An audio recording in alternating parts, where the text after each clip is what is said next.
This podcast is a quest for well-being, a quest for a meaningful life through the exploration of fundamental truth. Enlightening ideas, insights on physical, mental, and spiritual health. The inspiration is love. The aspiration is to awaken new ways of thinking that can lead us to a new way of being well. Welcome to Body, Mind, and Soul Healing Conversations.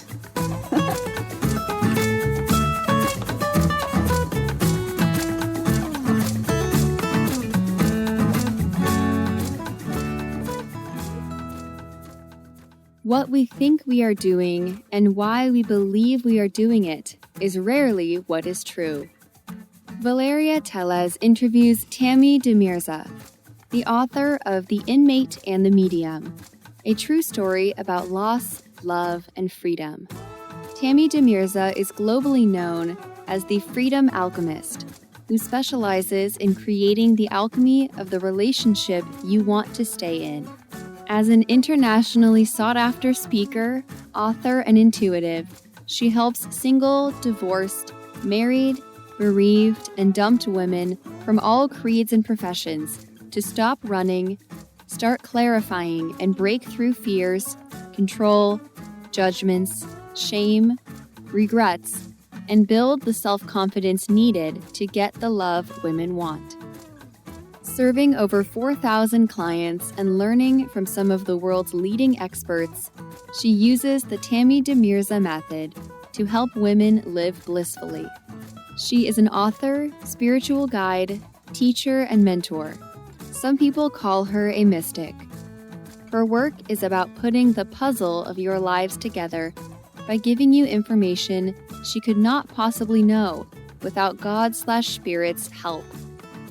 We all have belief systems unconsciously programmed into our inner GPS, which causes us to suffer needlessly.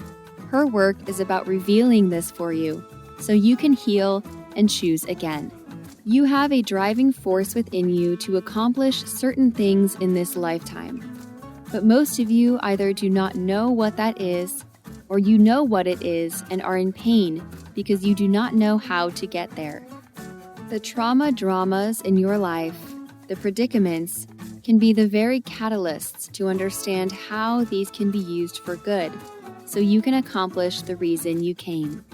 She was taught these principles and spiritual laws by God/Spirit through years of downloads and truths from masters and teachers, and wishes to share them with you.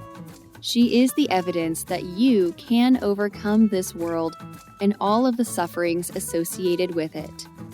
There is a peace that passes all understanding, and your life can miraculously change in a holy instant. Meet Tammy at tammydemirza.com. Here is the interview with Tammy Demireza.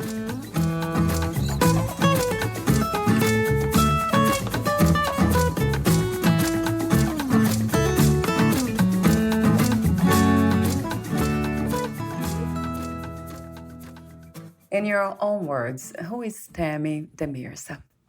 Tammy Demireza is somebody that has been through such an intense curriculum. I had somebody just tell me last week, because my niece was just murdered and her 9-month-old fetus, and they said, "You are now once again in an elite club." And I said, yeah, my curriculum is tough in this lifetime. I have been through 4 marriages. I'm writing a series of books called The Freedom Alchemist Relationship Principles. I'm going to be sharing things with women that they're going to be shocked that they don't know about men. And I am one of those teachers that is very intuitive. I'm a medium, and I give a lot of information to my clients that I cannot possibly know because of the abilities that I came in this world with. How amazing. So many things that we will talk about today. I have many questions here for you. But now another question came to mind, that is challenges in the human body. I'm wondering if we choose to go through all these challenges? We actually create them, Valeria. We create every single thing that we are going through, and it coincides with what I call our curriculum. So the universe is quite stunning in how it functions. And whenever we have a curriculum that we have set, if we don't get it, then the universe is quite creative and it will bring it up in another form with another person's name, with another pair of clothes.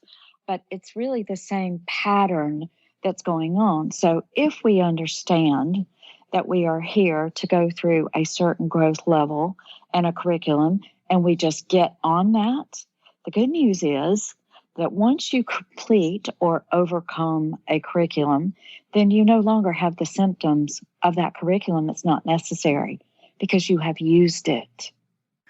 So another question is it possible to graduate before we attend certain classes? There will be freedom, right, in the end. It's funny. I just asked because of that murder, I was just asking my business coach because I was in St. Lucia when this happened. And I said, when? And he said, never. It's never going to end. And I'm like, I know. But it's frustrating sometimes. So every single one of us, I think at different stages in our life are like, okay, I've had enough. Right. This is enough. Yes. But then if you go back into the wisdom of, which I call mastery, of just saying, there's going to be these dichotomies. There's going to be good and bad. There's going to be life and death. There's going to be sickness and health. There's going to be, people misbehaving. There's going to be things that are occurring. If we go back into that stage of realizing on some level, whether I like it or not, I not only agree to this, but I am going to use it no matter what it is. It's very much like being out in the ocean and you're playing in the waves, but you're standing where the waves break upon you. And there you can go deeper. You can dive through the wave. You can go a little bit deeper where you're just riding the waves. The ocean is never going to stop having the waves, nor is mankind. Mm. And so if we understand that everything is converged and everything comes together and everything relates, then there's really nothing missing. And then if we look at it from that perspective, what am I missing in this? How can I use this? And then it stops being such a threat, such a problem, and it becomes more of, how can I use this? How can I make the best of it? How can I graduate? I remember at 13 saying to God years and years ago, I happen to know that in school I can take a test and I don't have to worry about the grade because I'm never going to get it again. But with you, God, if I don't pass the test, you're going to give it to me again and again and again. I understood that at 13. And my communication with God was such that, you can call it the universe, you can call it oneness, you can call it whatever you want. To me, I called it God because I was in the Southern Baptist Church. So for me, it's just that concept. It's really love, if we were to say it appropriately. And it's just love, communicating with love. So if we understand the game that we're playing and we understand that the physical symptoms are indicative of something in the emotional realm, base it even further into some of our curriculum or our schooling or the purpose with which we came here. It's interesting that people will come to me and say, I don't know my life purpose. And I'll say, well, we can easily get into that within 5 minutes. What's going on in your life? There's your life purpose. Right. We're already in it. We're really not missing anything. It's just how we're looking at it is the biggest quandary that we have in life, which is a very separate viewpoint. We think that the illness is not connected to what's in the emotional realm, which is connected to what's in the spiritual realm. It's all one. It kind of reminds me of this idea of love, a home, knowing how to go back home every time. So, because being out of balance, that's something that's very natural in this physical realm. So that really resonates. So it's knowing how to go back. Yeah, and sometimes you're going to get out of the water and you're going to sit on the sand and you're just going to watch the power and the influence of the ocean. And then there are other times you're going to go in deep, and other times you're going to be standing where you're getting pelted, not knowing if you're going to be able to stand. It's a really good reference of what life is really like. For me, I want so much more. I want so much more. And I don't know why, but this is coming up. So if it's okay, I'll share this real story. Yeah. Because you know that I wrote the book, The Inmate and the Medium, and I became homeless. And I'm having a really tough time with what I had created. Because I knew as a spiritual teacher and as a mentor and as a, all the things that I do for clients, I knew that I had created this. What I couldn't understand was why. I knew the greater scope of it would be to grow and to offer things to people and to help people learn alchemy, which is what I had to learn to get out of it. But I'm really struggling one day. I'm in my humanness. I'm in the perfection of the imperfections of being a victim mindset. And I was asked, go to the beach. And it was like a 2-block walk. I went to the beach and I said, okay, I'm here. Now what do we do? And I heard, you remember the thimble that you used to sew? You used to put it on your middle finger and hand stitch. And I was like, yes. They said, picture that you have that thimble. So I literally was holding, like I had that thimble in my hand, and I heard, ask the ocean for some water. And I was awkward. And I was like, would you mind, can I? And I said, oh my gosh, I don't know how to ask the ocean for a thimble full of water. I'm awkward right now. And I heard, that's the point. That's the point. And I said, I'm complaining here. I'm griping. I'm having my own pity party. And I don't really know how to move into the unlimited. And I'm telling you, I heard the ocean speak to me like it was thunderous. And it said, can you count the droplets of me? Wow. And I said, no. Can you see the end of me? No.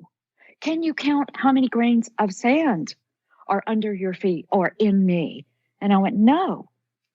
And I heard, well, then why are you struggling to take a thimbleful of water from me? And I pictured myself, I just threw my right hand like I was throwing the symbol off, and I just opened my arms and I said, I want all of you then. Wow. The limited part of you.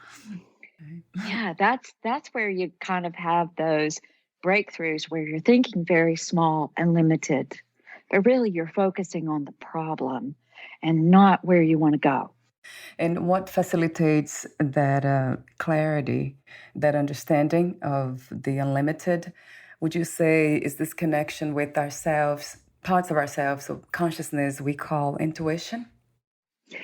There's so much involved in that question that you ask. And the best way for me to explain that at this moment is that we have a tendency to only pay attention to survival. Yeah, right. In this life. And really the lower chakras are about survival.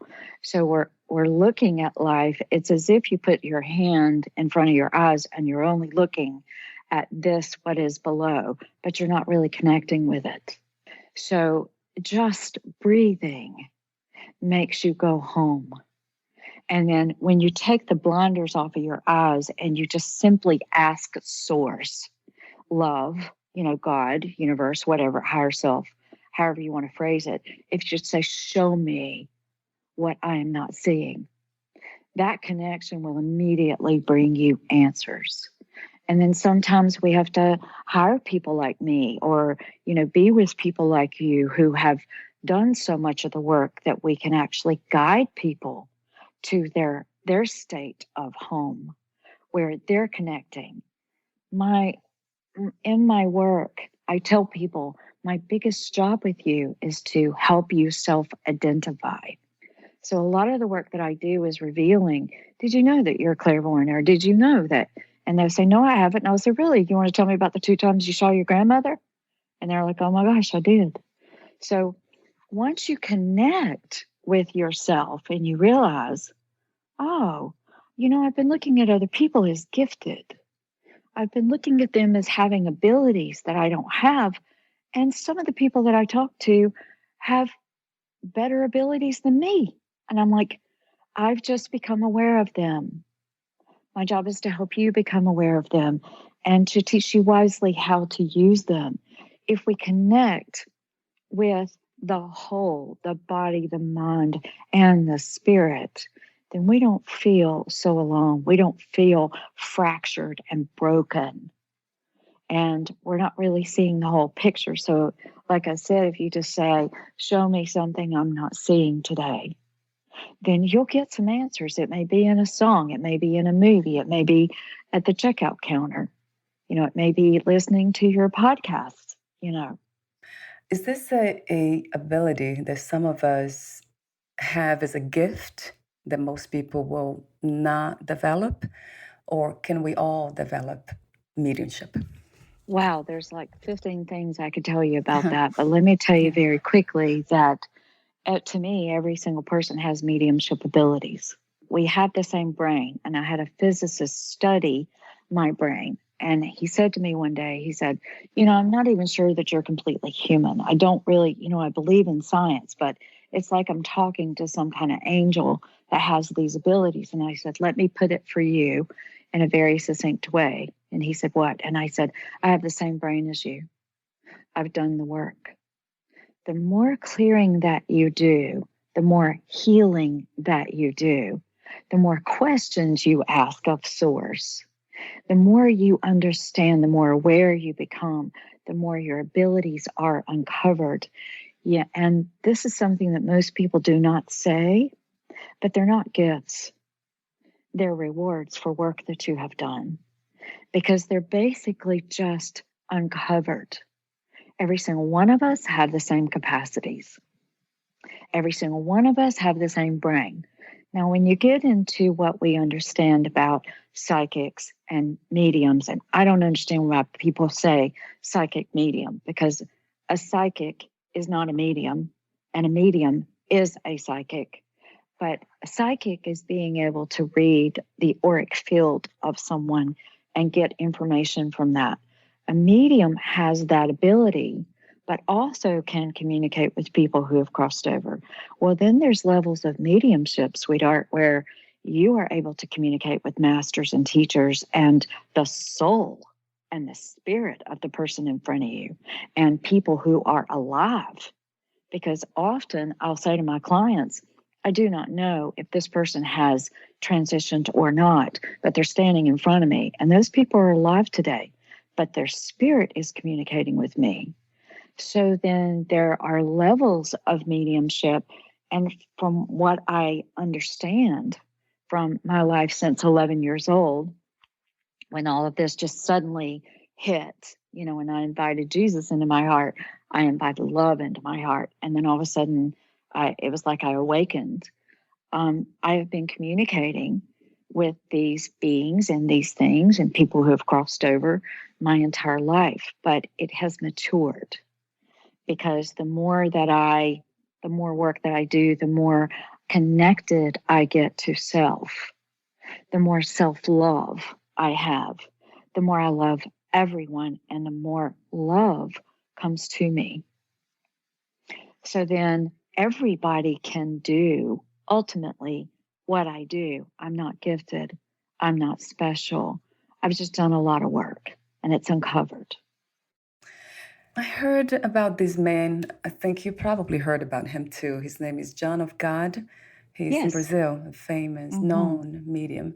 But then there was a scandal about him, and that kind of created some questions within the mind. Like, why would this happen if he was this vessel for light and love? So he could heal other people. Why would he use the same vessel to do other things? That it's quite the opposite of healing. Well, this is something that people don't really understand about people like me, or, people that they consider having supernatural abilities, is that we are here, all spiritual people having human experiences. And so we are still in the human form. And if you give your power away to someone who has these abilities and you're not feeling for yourself whether or not this resonates, whether or not they're telling me, I will tell you that I spent 3 days last year undoing what a medium taught my client. Wow. 3 days.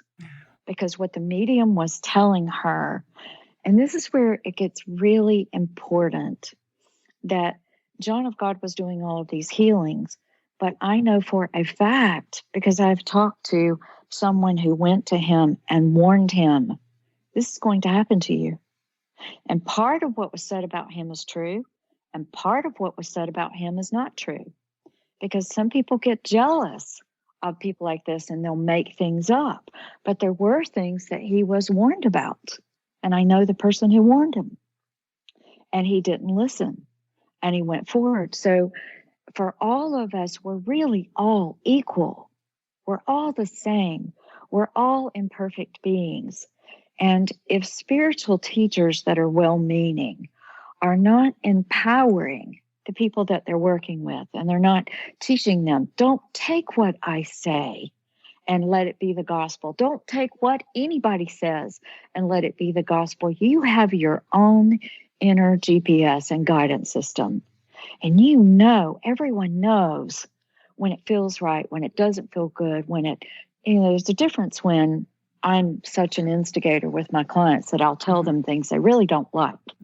But then later on, they'll come back to me and say, I'm going to have to deal with this now. And I was mad at you, for a week or so or 10 months or whatever it was. But now I'm ready to deal with it. And I thank you for bringing it to me. That's different from somebody telling you to do something. Like I used to hire mediums, and every single one of them would say, okay, you've got every mediumship ability, or you're the most gifted person I know, or, whatever it was they were saying. And then they would say, you can't have Sprite, you can't have popcorn, you can't have meat, you can't do this, you can't do that, you have to eat only fresh vegetables. And then I'd get off the phone and I'd go, what do you say, God? And I would hear, if you have any food judgments, Tammy, you're not going to be able to do it. Wow. Any food judgments. Who makes Sprite bad? You see what I'm saying? So when we are disempowering ourselves and we're looking at just one other human being as being the answer, we have moved into disempowerment. And so if we can teach each other how to move into your own empowerment, your own answers, then I would say we have been successful as spiritual teachers. That's another powerful and super important. This knowing that you have the answers. We all have the answers within. And the God of the universe, it doesn't need an intermediate, somebody in the middle. Only when we cannot do the work. And that's why we have people like you, when we are not able to access that wisdom within or to speak to God without any interference. I do believe that. And thank you for saying that, Tammy. You're welcome. I'll tell you something that I feel is that when people finally get to the point to where they realize, and I did this, I have a mentor right now too. He's my business coach and my mentor, Tony Salimi. And the reason that I asked for him was because I had gone as far as I could go by myself. I had been very frustrated that I couldn't find the mentor because the mentors would get mad at me or they would try to control me or put me in a box. And I'm sitting here going, something is off. I'm thankful for every single person that I went to and got this information from.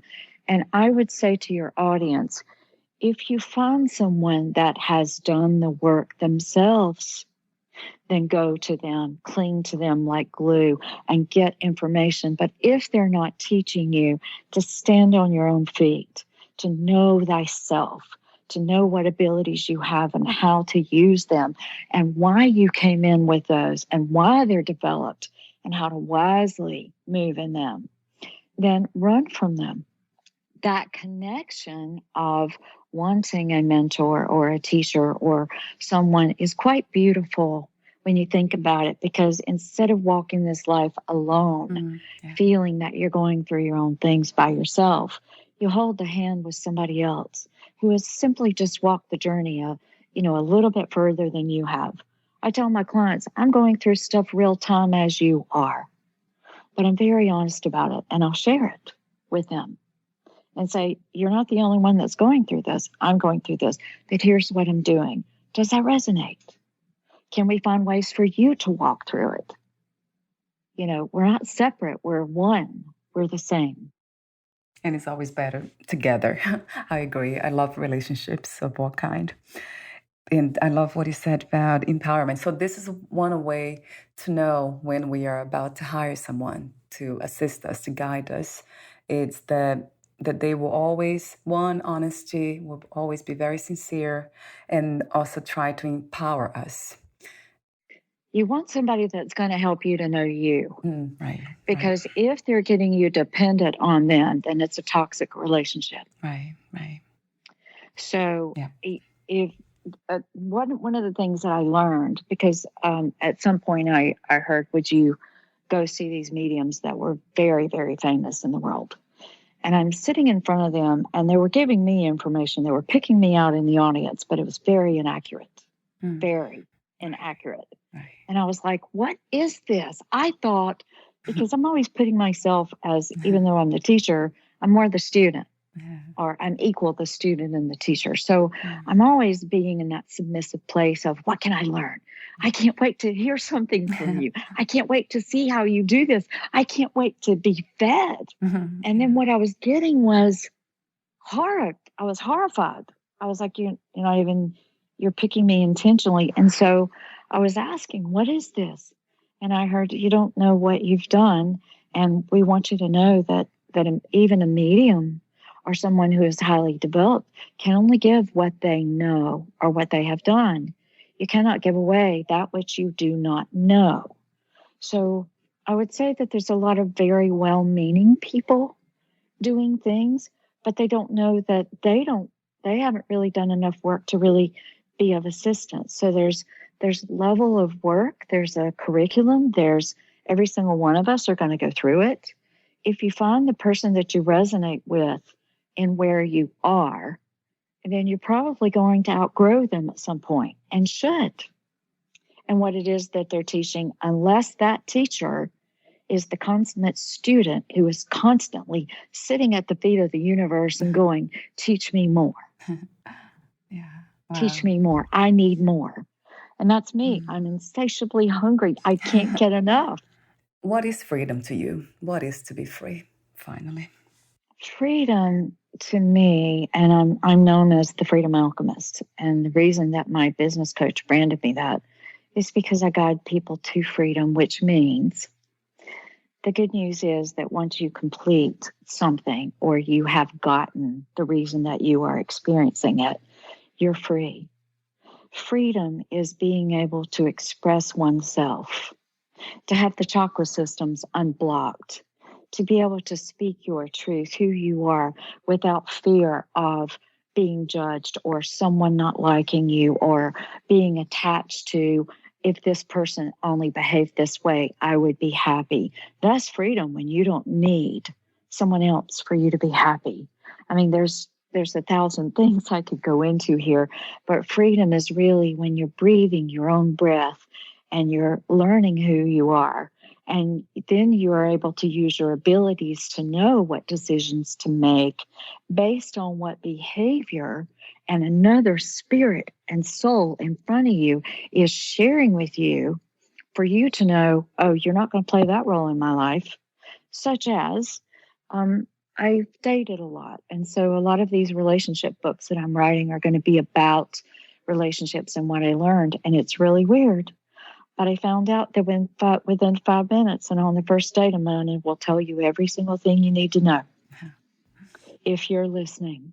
And then if you're listening, you don't judge them, but you just go, okay, well, I'm not going to get involved with you because you just told me who you are and what your priorities are.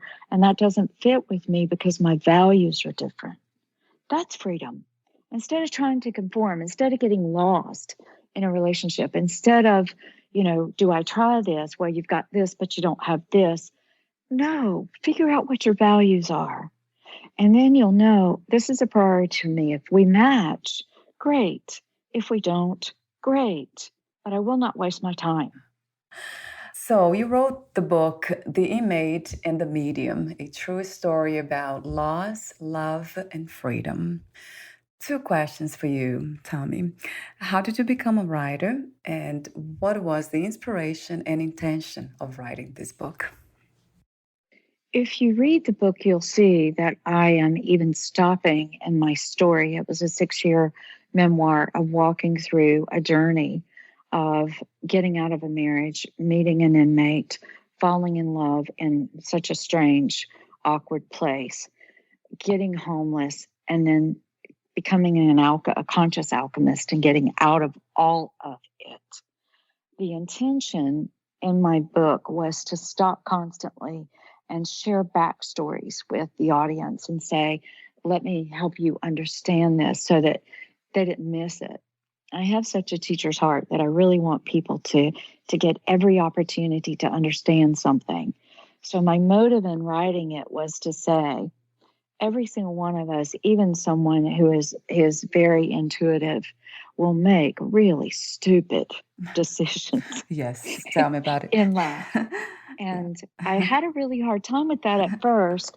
And the reason that I wrote about it was because I want people to know, just like I said about John of God, you're talking about a spiritual being having a human experience. And there is no perfection other than we are in the ebb and flow, and we do good things and we do bad things. And we make good decisions and we make bad decisions. And I was just really taking my clothes off and going, look at me, here I am. And let me tell you, this first book in the relationship series, oh my God, I'm undressing even more and exposing. And I told my coach, I said, oh my God, people are either going to hate me or they're going to hate me or love me or judge me. And he said, no, they're going to love you because you're relatable and they're going to realize you've been through it. So I think that answers it. I hope so. 2020 has been one of these times for growth, change, challenges. So my question is, what lessons have you learned from 2020, and if you have a vision for a new, better reality? One of the things that I have seen is that even though I couldn't go and work with my business coach in March, I have still worked with him the exact amount of weeks. I have to manifest that money every single time because I don't have that kind of money. But when the heart wants something, it will be created. And the universe honors when we make a decision. So for me, 2020 has not hurt me financially. 2020 has not hurt me in growth. 2020 has not hurt me in any other way other than, as an intuitive, I will tell you that I knew going into 2020, this is the year of healing.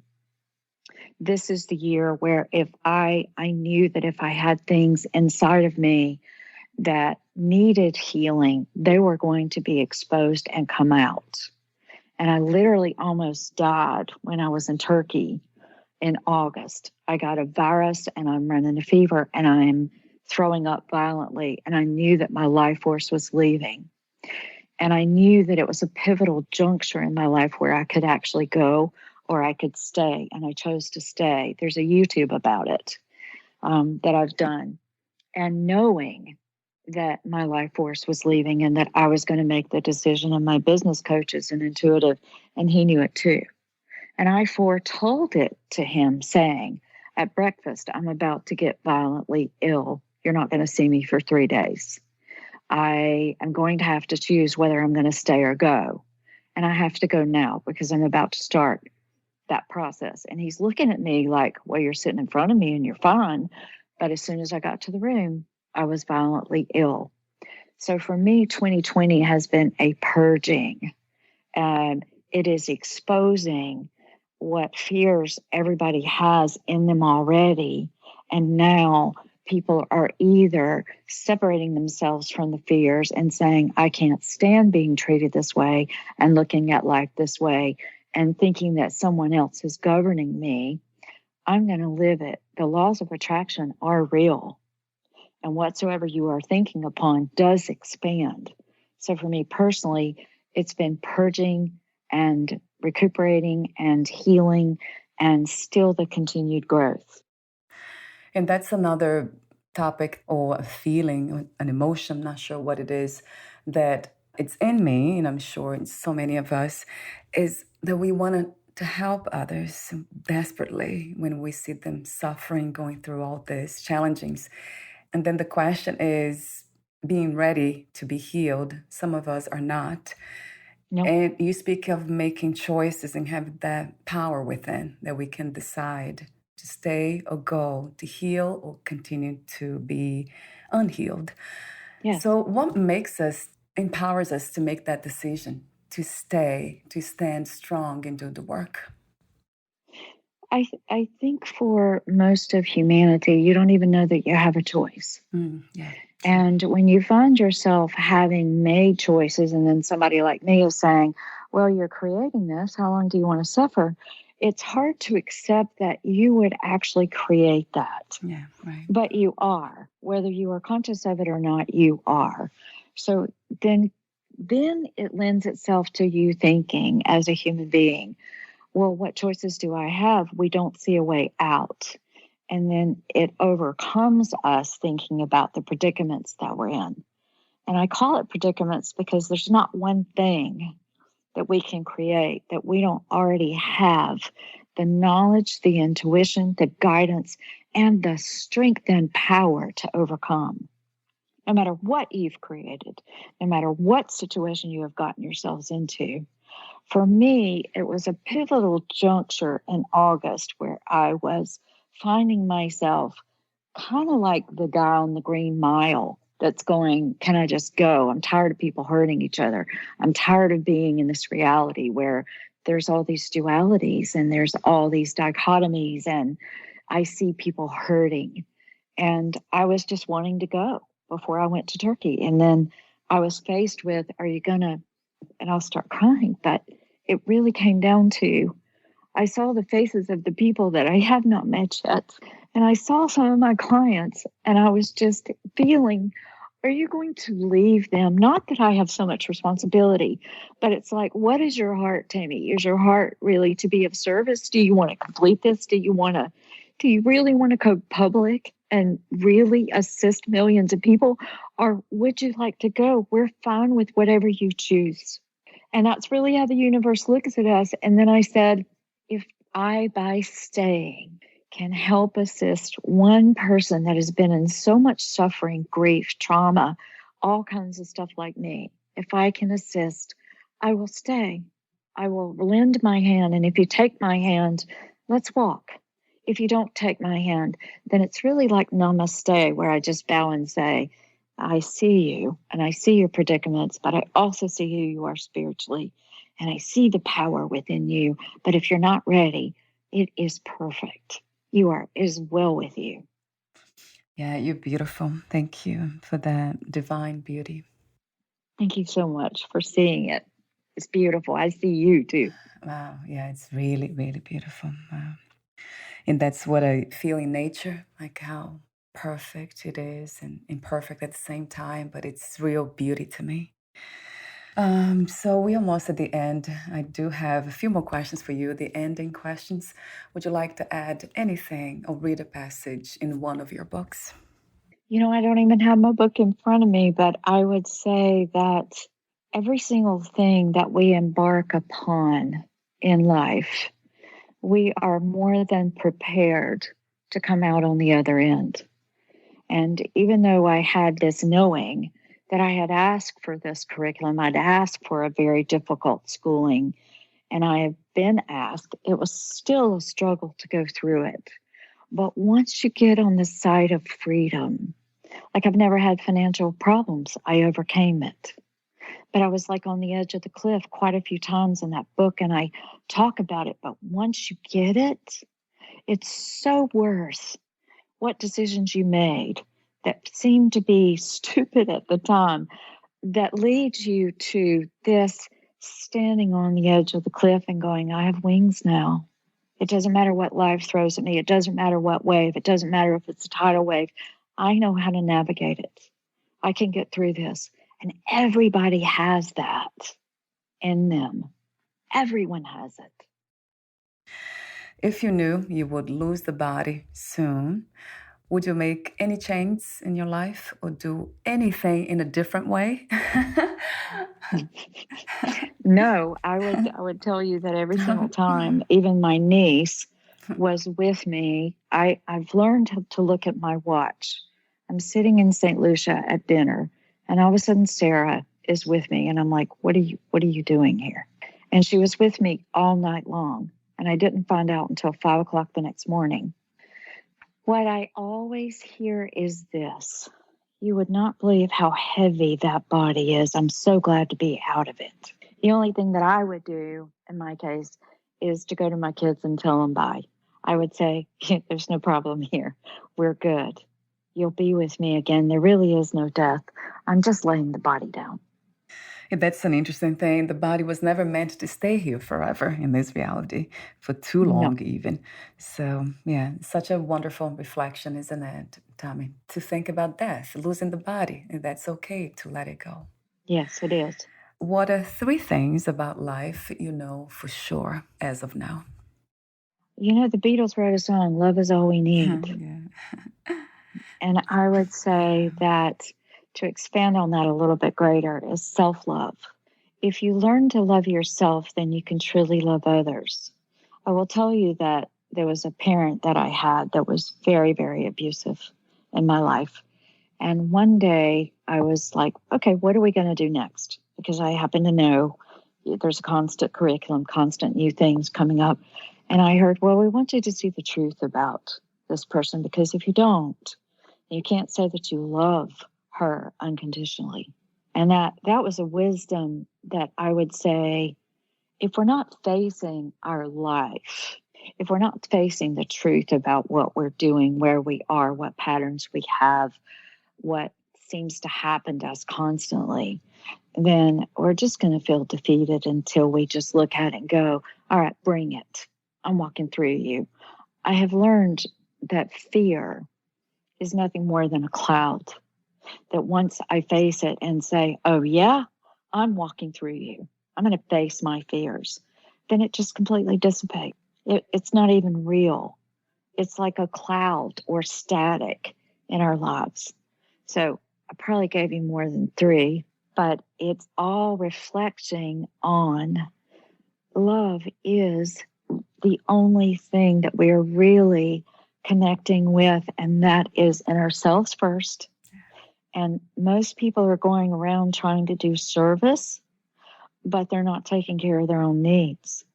So I would say that we've kind of got that backwards.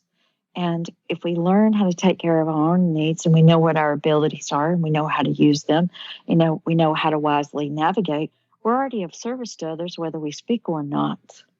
Thank you so much again for your beautiful presence, your wisdom, profound, true wisdom, the work you do, your purpose in this reality. Thank you so much again, Tammy.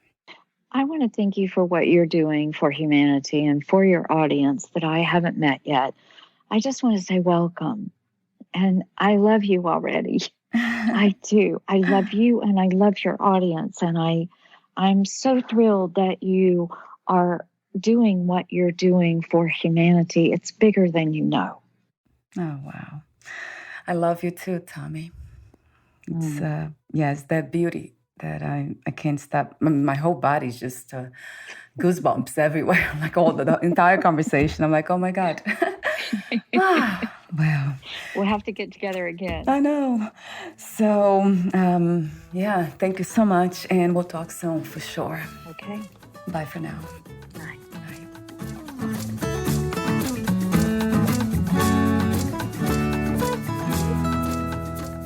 Thank you for listening. To learn more about Tammy Demireza and her works, please visit tammydemireza.com.